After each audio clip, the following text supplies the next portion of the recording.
Today I will show you how to remove, install or replace a cluster on Dodge Neon 2002.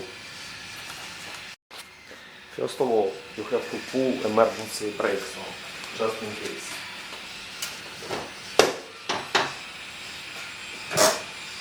Then you have to open a hood and you have to disconnect the negative terminal of the battery.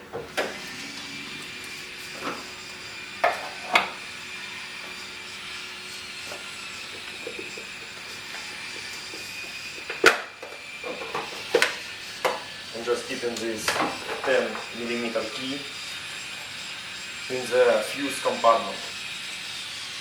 So just counterclockwise disconnect the negative terminal of the battery, because when you will be taking the dashboard apart, the airbags can open on you.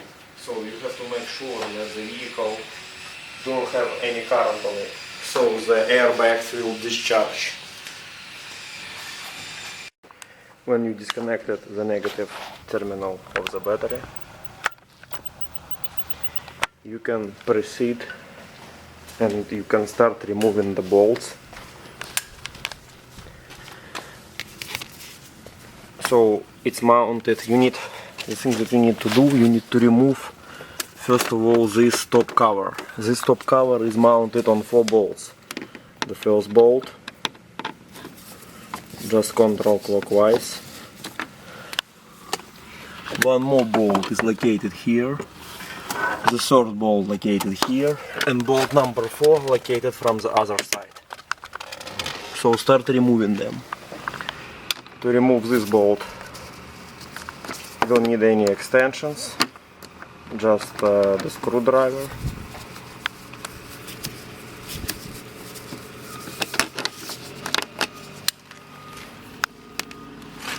Then another bolt from the other side, which is easy to access.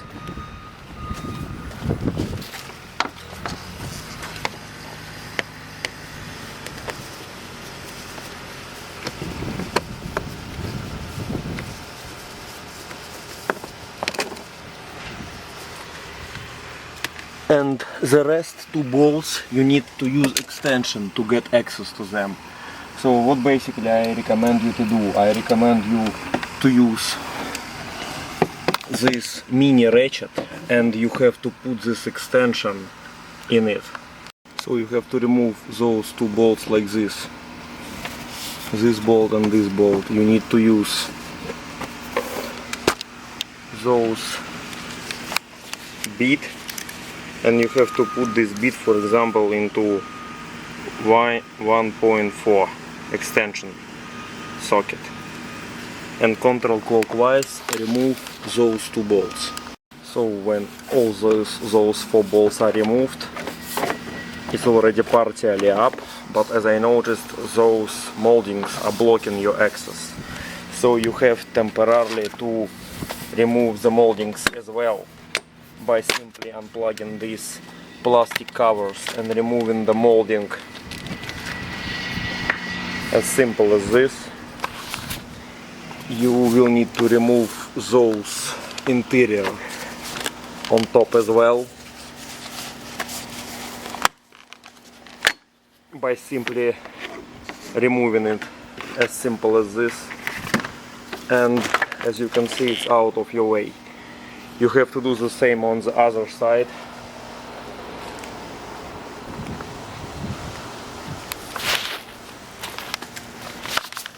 This is just a very easy thing to do. Just put your hands in and pull it out. It's clips, very easy to remove.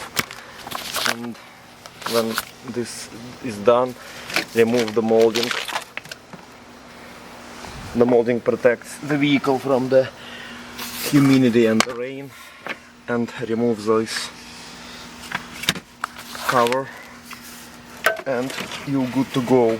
You can remove the top cover out from your way. So when top cover is removed, you can put it in the bag.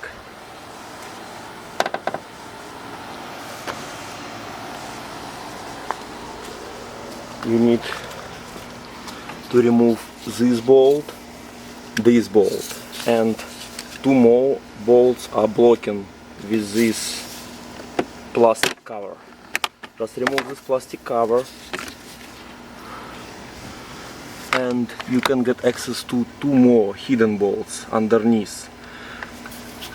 It's 4 bolts on top and 4 bolts in the bottom. 3 and bolt number 4 is inside. You will need to remove this protective cover as well to easily access those last bolts.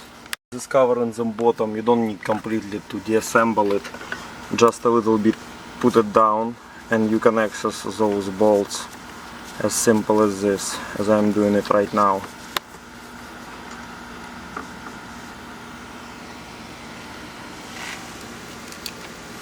The same you have to do with this bolt. When this bolt is removed, you can start removing those 2 bolts on top.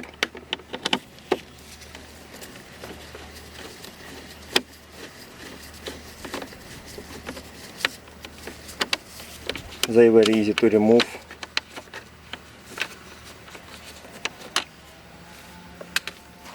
And the last bolt. As soon as you remove the 4 bolts, you can remove the cluster.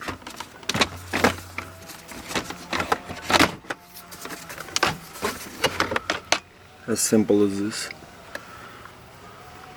The cluster is removed. The reason why I'm doing today the removal of the cluster is because my neon originally came with this cluster. This cluster doesn't have odometer. No, not odometer, the RPM.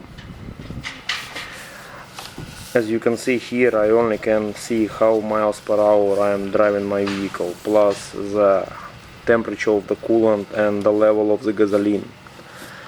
Here I can see the temperature of the engine, coolant, level of the gasoline, the mileage, and plus I can see how many RPMs my engine is on currently. This cluster is more advanced, and besides he also have alarm, the red button on.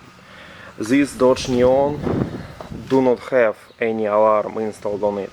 That's why this red button is constantly on. That's why today I removed this cluster which doesn't belong to this Neon, and I want to remove this red button from the other side. I just want to disconnect it because this red light, it always bothers me. To remove the bulb you just need to use the small size pliers, and you have to do the control clockwise.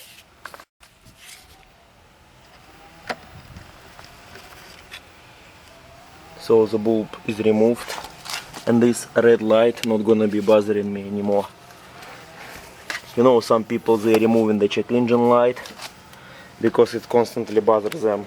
In my case I don't have check engine light on because the car is properly operational and sensors are in good top order. But the red light, I don't have alarm on this car, no remote entry, no nothing. That's why just remove this light.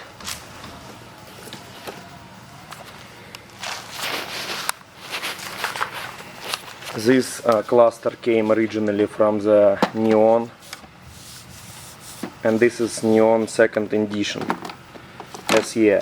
This cluster is a lot more advanced, so if you have an ability to drive your Neon with this cluster, I recommend you to replace from original cluster to more advanced cluster, which also can show the engine RPMs as well.